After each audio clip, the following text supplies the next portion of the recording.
When I was about 13, I was the nightmare kid in school. I was the one that teachers dreaded having in their class. I wasn't violent or mean or anything like that, but I was a complete and utter nuisance. Constantly talking, distracting other people, basically just being a clown. I wasn't failing every subject, but my grades were bad enough that teachers started flagging me as a problem.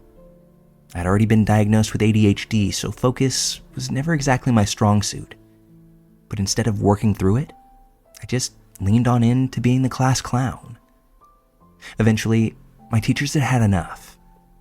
One day, my parents got called into school for a meeting. Now, imagine me sitting there, hunched over in my chair, while my teachers basically unloaded on me in front of my mom and dad. They didn't hold back either. He's disruptive. He doesn't listen. He's dragging down the entire class. His grades are terrible. It was like a roast session, just not the funny kind. And then the worst part came in the form of wanting to know why. Why was I like this? Was there something going on at home? Did I have a reason for constantly screwing around? Because it was clear they weren't buying the just a silly kid excuse anymore. When I was faced with that question, as well as all the adults staring eyes right at me, I panicked. I didn't want to tell my parents that the truth was I liked messing around more than I liked paying attention. That I was a 13-year-old idiot who didn't care about math or science. I knew that I needed a better excuse, something that they'd all have to take seriously. So I lied. I made up this story on the spot about how sometimes I would black out in class. Like I'd just lose time and then suddenly come back, not remembering what it was that I'd been doing. I said maybe that was why I was disrupting things, because I wasn't even aware of it. It sounded believable in my head because I think I'd recently just seen an episode of Casualty, which was a TV show that centered around hospital drama, where one of the characters had absence seizures. I thought, perfect. That's medical. Nobody's going to punish me if they think that it's something I can't control. I could tell that the teachers more or less bought it. My parents looked concerned, and before I knew it, they were making me a doctor's appointment. That's when the fear hit, because I knew I was lying. I knew there was no way in hell the doctors were going to find anything. I spent the whole week leading up to that appointment actually sick to my stomach, imagining my parents' faces when the doctor came back and said, "Actually, your son is fine. He's just a little I pictured getting grounded for life, maybe military school. Who knew at that point? The day of the appointment came, and I remember sitting in the doctor's office, sweating straight bullets. They asked me about my episodes, and I just tried to stick to my story without going overboard. I said things like, "Yeah, sometimes I just zone out, and I don't remember what happened." The whole time I spoke, I felt my parents giving me these side-eyed looks, almost as if they half believed me. The other half, obviously thinking I was full of it. The doctor concluded the interview and ultimately scheduled tests. An EEG to measure brain activity, an MRI just to be thorough. I thought, well, this is it. This is where I'm going to get caught. Except I wasn't. During the EEG, they hooked me up to all these sensors. They had me lie on a bed and do all kinds of different tasks. They asked me to close my eyes, to move them in certain directions, to think about different things. And then they asked me to hyperventilate. Thing is when they asked me to breathe quickly in and out, the test actually picked up bursts of seizure activity. Real, verifiable signs that my brain was doing something that it shouldn't be doing. The MRI backed this up when it showed a mark on my brain, which apparently is something a lot of people with epilepsy have. I can still recall sitting there afterward, stunned. The doctors came in and explained that yes, I did in fact have epilepsy. I remember feeling this rush of shock, then relief. It sounds insane now, but in that moment, I was buzzing because my big lie had somehow turned out to be true. My parents weren't going to find out that I made the whole thing up. Instead, I came out looking like a kid who bravely spoke up about a serious condition. Looking back on it all, it's crazy. I really was having blackouts. I just never realized they were actual seizures. I always thought my forgetfulness and lapses in time were my ADHD or just me being scatterbrained. But the truth was, my brain was short-circuiting without me even knowing it. So there at 13 years old, I walked out of the hospital with an official epilepsy diagnosis. They put me on medication for it. Suddenly, I had accommodations at school, extra time on tests, teachers cutting me a bit more slack, and even a little sympathy from classmates. For teenage me, it honestly felt like I'd won, all from a lie that turned out to be real. But of course, that feeling didn't last. Now that I'm 20, I see it differently. Epilepsy isn't some get-out-of-trouble-free card. It's a real, difficult condition. I'm lucky, in a sense, because my seizures are focal ones, and not the kind that make me collapse out in public. Although they're still disruptive, and they definitely make life harder than it should be. Medication helps, but it's far from perfect. And some days are just plain better than others. I think back to that kid sitting in the doctor's office, sweating over being caught in a lie. And I kind of laugh about it. Because in the weirdest way, lying probably saved me. If I hadn't made up that story to dodge responsibility, my epilepsy might have gone undiagnosed for years, or even my lifetime. And who knows what damage that it could have caused. It's strange because I don't tell this story as some tragic confession. I don't even tell it to say that I regret lying. It's more like life has a messed up sense of humor. I tried to fake epilepsy to avoid being yelled at. And it turned out, I really had it all along. So yeah, lucky me, right?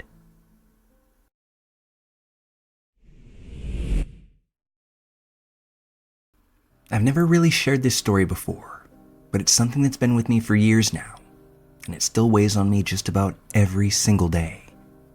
What I'm about to tell you is true. It happened when I was a teenager, and though time has passed, the memory of it hasn't faded at all. If anything, it's only gotten sharper. Back then, I had just moved to a new town. I was still settling in, still trying to figure out who I was and where I fit in. I'd always been into cars, kind of a gearhead since I was little, so naturally, a lot of the new friends I made shared that same interest. One night, one of my buddies tossed me his keys and asked if I wanted to drive his car. I was a teen, car-obsessed, and eager for any excuse to get behind the wheel. Of course I said yes. The problem was, I didn't really know where to go.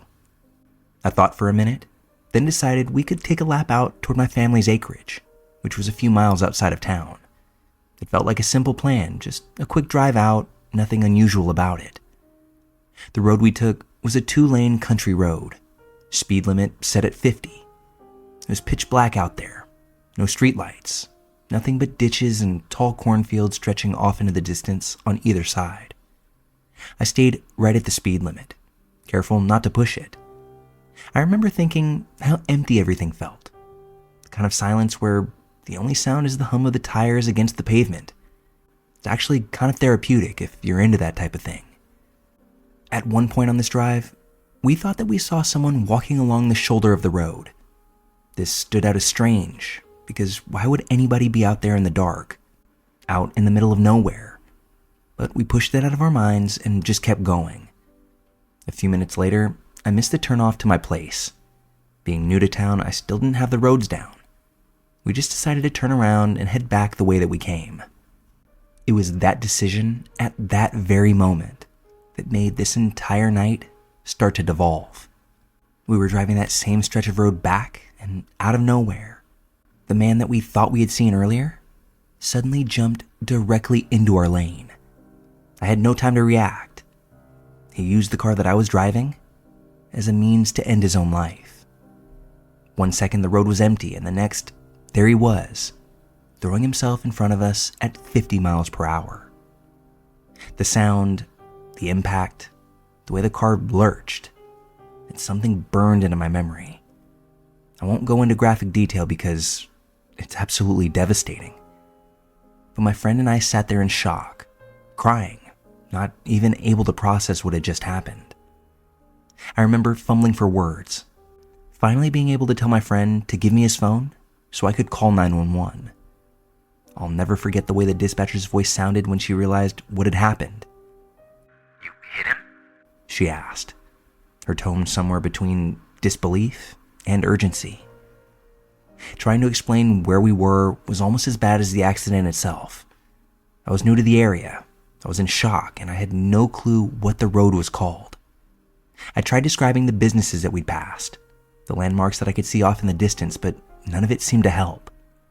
The dispatcher kept asking for something more precise. I ended up having to run half a mile down the dark road, panicked and out of breath until I finally found a road sign. Only then was I able to give them the exact location. When the call ended, I turned back and tried to find the man. Part of me hoped and prayed that maybe he was still alive, that maybe there was something I could do. But it was so dark out.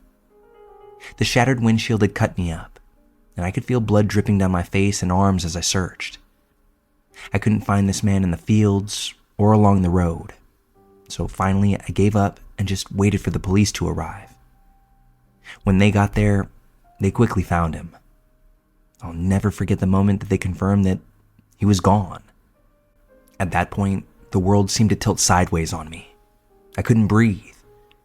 When my mom showed up on the scene and I saw the look on her face, I broke down completely. I don't think I'd ever cried like that before in my life.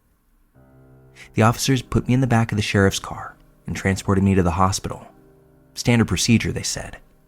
I needed to have my blood drawn to prove that I hadn't been drinking or using drugs that night.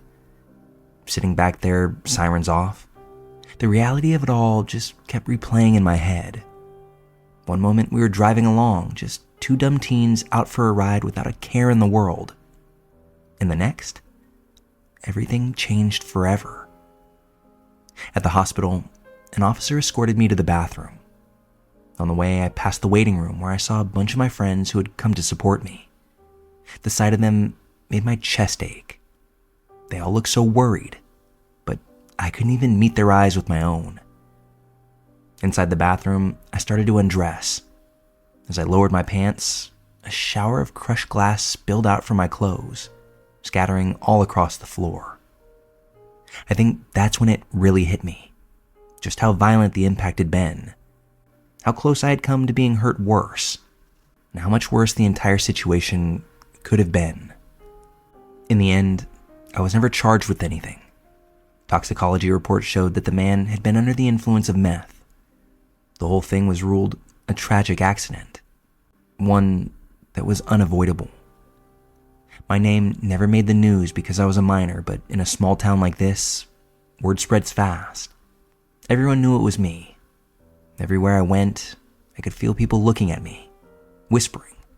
Even when they weren't judging, it felt like they were.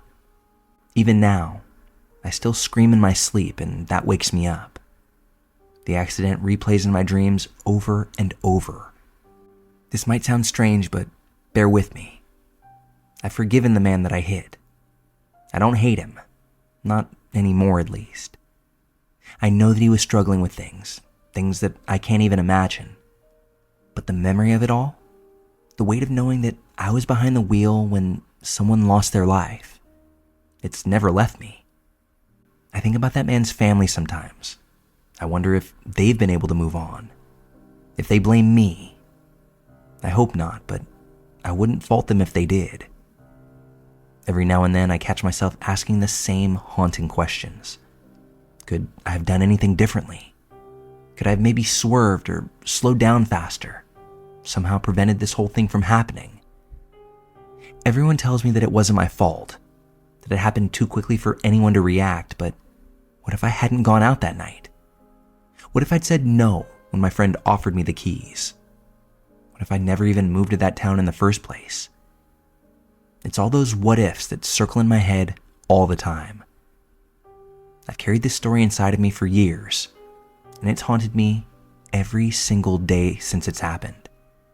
I guess writing it out here is just a way of letting some of it out. Maybe it doesn't make sense to anyone else, but for me, this is a release. I wish with every fiber of my being that things had happened differently. I wish I could just go back and erase that night, but obviously I can't. All I can do is keep living with it, hoping that one day, maybe I'll be able to finally move on.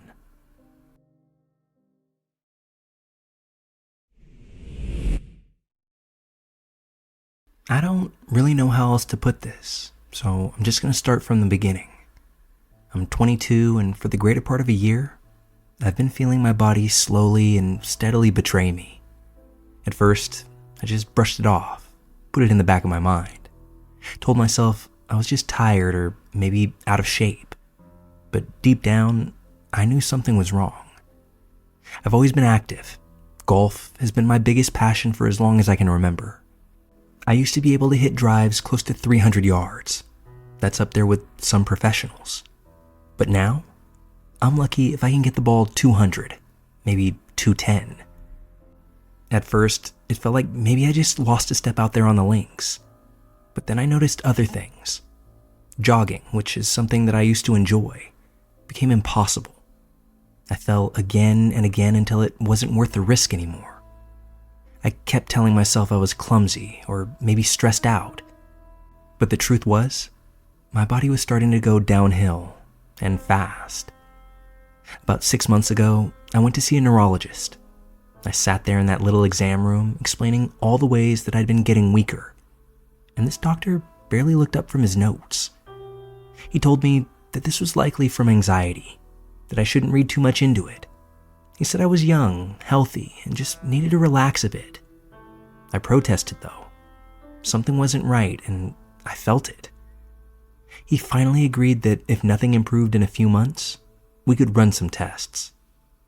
4 months went by. Things didn't improve. They only got worse. When I went back in, he finally ordered an EMG, which for those of you that don't know, it's a test where they stick needles into your muscles to measure nerve activity. It sounds brutal, but it really wasn't all that bad.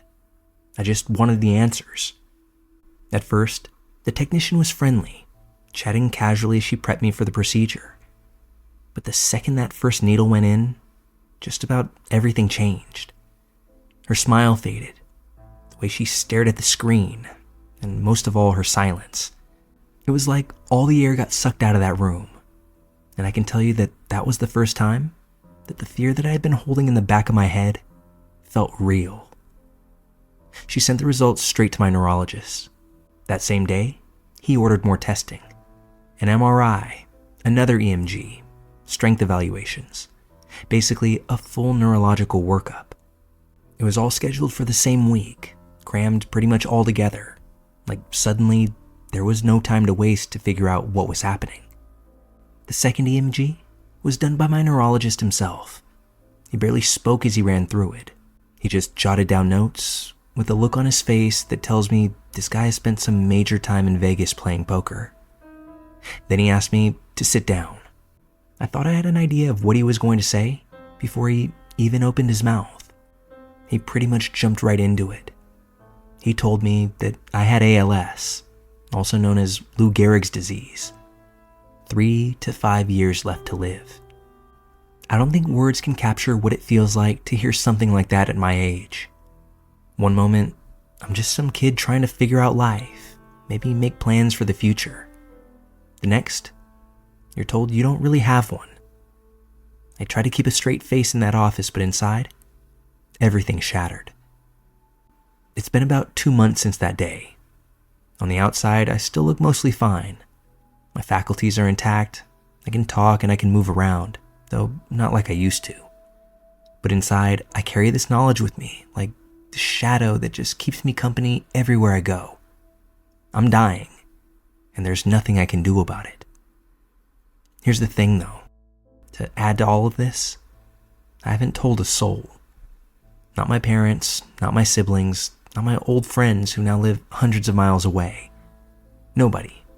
I go through every day with this secret, carrying it like a weight that's only getting heavier.